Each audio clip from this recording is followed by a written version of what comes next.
tristeza Deus revelou sobre Israel, o povo dele, um povo que ele criou através de Abraão, Isaque e Jacó, que ele trabalhou muito durante séculos para fazer desse povo um povo abençoado.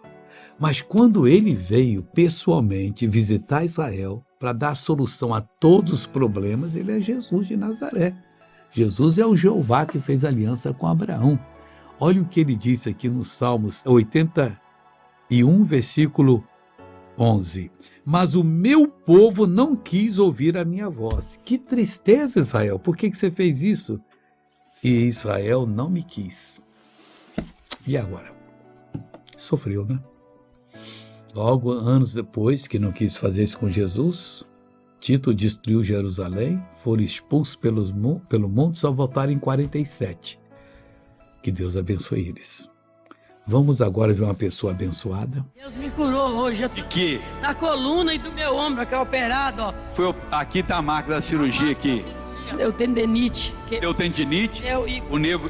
O nervo encolheu e aí foi colocado 3 pinos aqui dentro do meu braço, ó. Depois, como é que... Não podia fazer nada, não podia lavar uma roupa, eu não podia passar um pano no chão. Você conseguia levantar esse braço antes? Nada, não conseguia. Até que altura você levantava? Só levantava só. E agora?